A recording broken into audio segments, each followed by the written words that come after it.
Morning, everyone.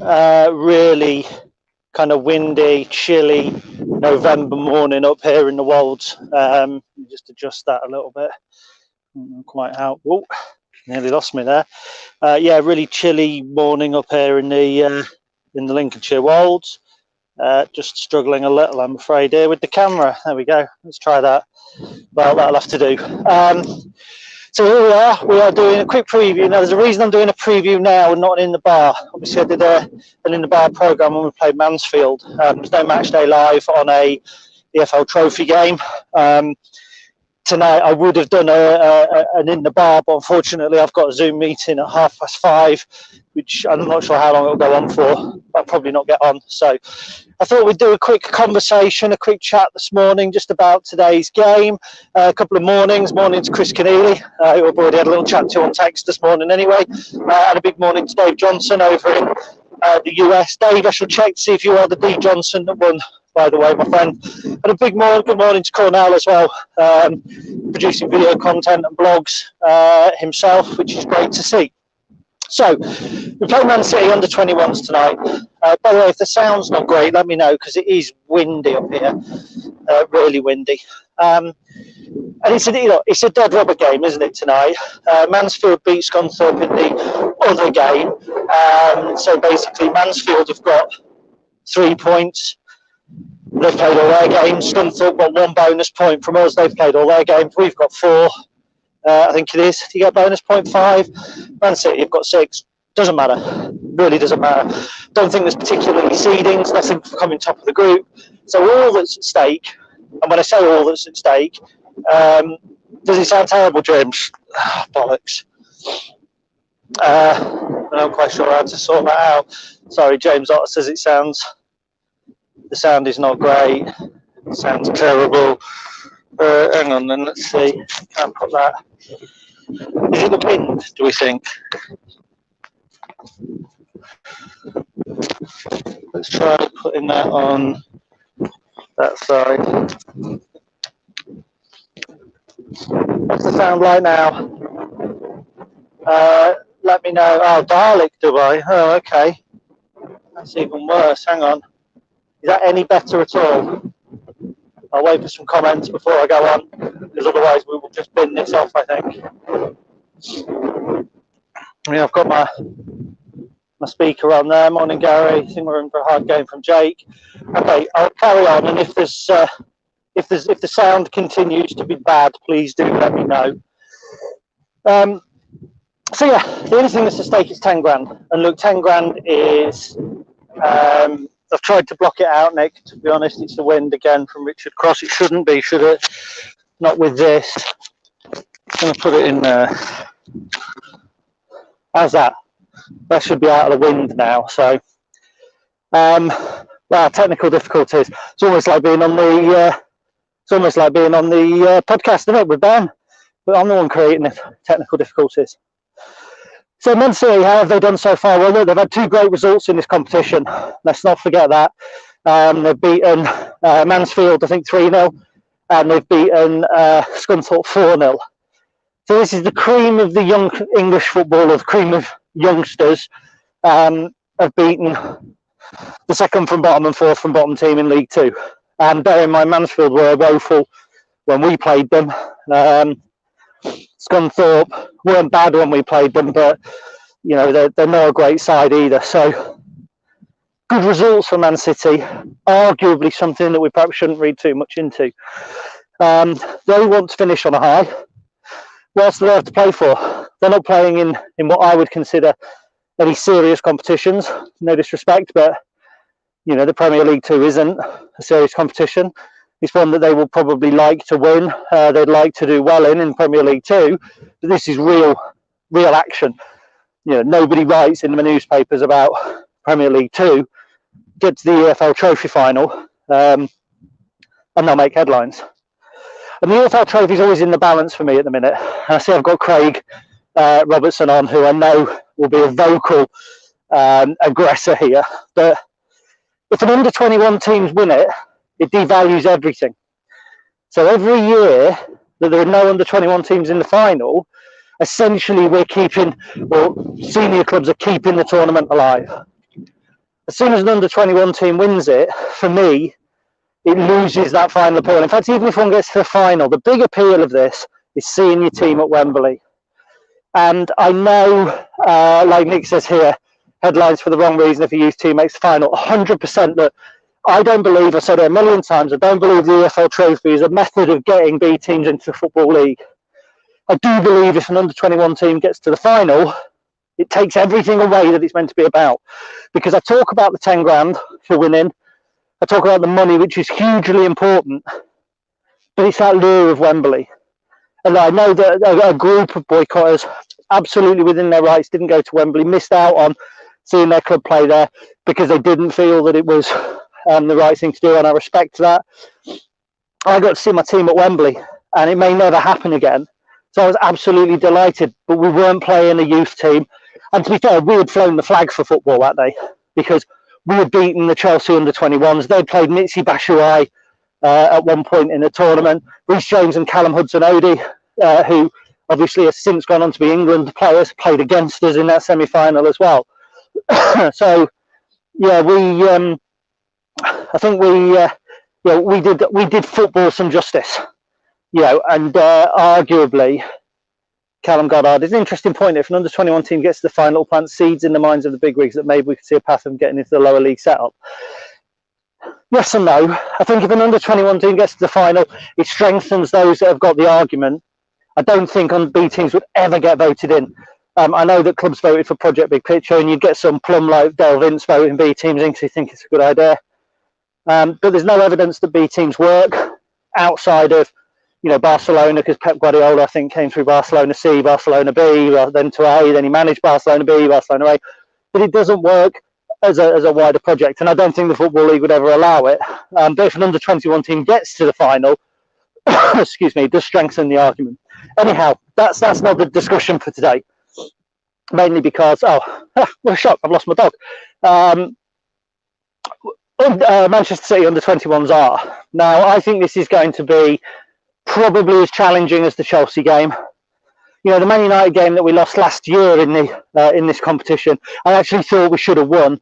And 6 or 7 of those Man United players have since represented the first team at some level, and I still think we should have won that game. I argue that men versus boys, the men should always win if they're in for it, if they're committed, and if they are for not full strength, but if they're taking the game seriously.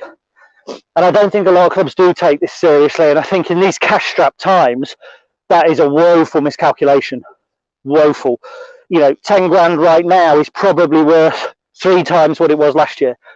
I know that sounds ridiculous, 10 grand is 10 grand, but when you're in these sort of COVID pandemic-y, no-fan times, that money goes a long, long way to helping preserve survival. And okay, on its own, it doesn't help the club survive, but, 3, 4, 5, 6 lots of 10 grand, you're suddenly talking about filling quite a deficit. So I think teams that don't take it seriously are committing themselves a disservice. I won't say they're disrespecting the tournament, because the tournament doesn't really earn any respect in itself. It's called the Papa John's Trophy, for fuck's sake. And the UFL have been emailing journalists asking them to call it the Papa John's Trophy rather than the UFL Trophy. They haven't emailed me. There's a reason for that. I'm not a journalist. I just walk around in the wolds looking like a mustachioed Jedi talking about Lincoln City. So Manchester City won 3-0 against Mansfield, I believe, and 4-0 against Scunthorpe. That Mansfield game might be a little bit misleading because they were actually 1-0 up with a minute left, and then they hit them late with 2 goals. So whilst 3-0 sounds like an absolute mauling, in reality it was a 1-0 game. Mansfield were pushing forward. We know how susceptible they were at the back, and they got hit on the break by pace and verve. 2 goals from a kid called Liam Delap on that occasion. Liam Delap is the son of Rory Delap, who will know, older fans will remember, is playing Premier League football, I believe, for Stoke. I'm not sure whether Liam will play tonight or not. He's since appeared in the Premier League, and I think he's appeared in the League Cup for Man City. So he's a player that's right on the cusp of their first team. And what I find pleasing is that he's a young player from a home country, on the cusp of a first team appearance, getting experience in the EFL Trophy. That's how it was sold to the football fans. That's how They kind of got it past the powers that be to even have these under-21 teams at this level. And, you know, if that's what they're selling it as, that's what I want to see. And that's what they do see. That's what I have seen with Manchester City, certainly. So against Scunthorpe, I've made some notes here. Ben, take note. Against Scunthorpe, they had goals from Ben Knight and Sam Edozie. Now, Ben Knight's a lad I quite like the look of. I watched the goals. He's full of quick movement. Look, they destroyed Scunthorpe United. Absolutely destroyed them. And they were slick. They're fast on the attack. They are kids. You know, let's not forget that. They are kids. And however good kids are, hopefully that'll still be all right. However good kids are, they are still kids, and senior pros should beat them. Another player that we might see is young Wright Phillips. Now, you know you're old when you can remember a player's granddad playing. So this is Sean Wright Phillips' son. He's a really interesting player for me. Again, I remember Ian Wright playing in the FA Cup when I was a kid. So we're talking about a grandkid now. Makes me feel like I've gone up a generation. I don't just look like I'm from Victorian times. I feel like I am as well. So they've got some really good players. Jake Tong, I said Morgan Rogers is a serious talent. If he's involved tonight, they've got serious talent. One player who won't be playing, by the way, is Matt Smith. Matt Smith played in both of the first games and has since gone on a season-long loan to Doncaster Rovers. So for me, again, that shows you the level that this under-21 side is at. These are players that are capable, in many instances, of playing in League One. So this is a big challenge tonight. Let's flip it then on its other side. It's not a challenge because it doesn't matter whether we win or lose. It's a free hit. I think the important thing to remember tonight is we must not accrue injuries trying to win a game that is meaningless, bar the 10 grand. So I don't want to see a full first team going out. I think that we will see players such as Remy Howarth will almost certainly play if he's fit. I would imagine it'll be a Theo Archibald start. Jamie Sewell will almost certainly play. If Zach Elbouzedi and Anthony Scully, I'm not sure if they'll be involved with because of their Irish endeavours. But it's the sort of game that Zach would really have liked to have played. I think it's going to be a very experimental team. Wouldn't surprise me to see Sean Rowan playing at centre-back. Wouldn't surprise me to see TJ Ioma given some minutes after he missed the last game. I think that right side is the only area where we might have a concern. Robbie Gotts may play at right back. We may then look into the central midfield to the likes of Teo Eden, potentially Conor McGrandles. Depends who's close to his fitness and who's not. But you're going to look at tonight's first team, and I've been guilty in the past of describing first teams as fringe players, as the reserves, and arguably we don't have that. We've got one or two players who you might think are not as close to the first team as others, but outside of that, we're very flexible with our first team. I doubt it'll get big hits on iFollow, if I'm honest. I know that there are quite a few of you probably who are already saying in the comments that you're not going to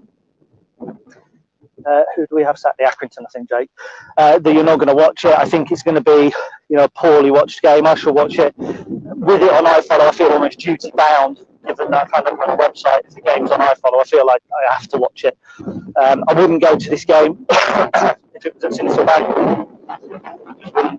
I didn't go to the Wolves 21 game. I went to the Man United one because it was Michael's first game. I actually really enjoyed that. Really enjoyed playing against Man United because it was an opportunity to see some fringe players, and one of the fringe players at the time was George Grant. The infamous Wimbledon game came about 2 weeks later, so it was kind of pre-improvement George Grant. But he was excellent that night. Jake Hesketh was excellent that night, probably the best game for me he had in a Lincoln shirt. So it's a great opportunity for some of these young players. I expect, if any Lincoln players are going to shine tonight, I keep saying it, and one day I'll be right, I expect Archibald to shine. I think it's his sort of game. I think he's come from a similar background. The setup to Celtic in the youth setup Celtic isn't going to be dissimilar to Man City. Remy Howarth, I hope, would have a good game. Again, Blackburn's a Category A academy. I think he's played in this competition for Blackburn. I might be wrong about that. So I personally think they need good games as well. Theo's had a couple of chances now, and in flashes he's looked good, but he's probably not impacted games as much as we would like to see. I'm just going to put my dog on a lead because there's a tractor here. Hold on. Come here, boy. Wait, there. People, look at that. You even get to see the grass and the dog. There he is. So there we go. That's the EFL trophy. That's tonight's game. I've had a couple of questions. I've now got a dog lead in my hand, so I'm going to find it hard to select them. I believe there was an interesting one from Richard Cross about the 50 million. So the 50 million rescue package is being proposed for League One and League Two to cover lost attendance revenue and hopefully save a few clubs from going to the board. It's my understanding that is going to be split depending on the level of revenue that the club has lost. So I don't think they're going to go, right, there's 48 clubs, there's 50 million, here's a million, everybody. It's my understanding that the plan would be to try and inject the amount of money that the club has lost, or on a pro rata basis. So let's say there have been 100 million lost across the two divisions and Sunderland had lost 20 million of the 50 million. The likelihood is that they would get a larger proportion than, say, Accrington Stanley, who may have lost 600,000. Sorry, sound again. So there we go. Right, look, this video is beset by technical difficulties. The sound is going poor. The dog is on a lead. There's a tractor with a load of cows, all sorts. So I'm going to wrap it up. Sorry I can't do a proper one this evening. And sorry this one has been a little bit problematic. Hopefully you've still enjoyed it. I would say enjoy the game tonight. Probably not going to happen for many of you. But it'd be nice to get 10 grand in the bank. And we'll move on into Saturday. Thanks very much. Cheers, bye.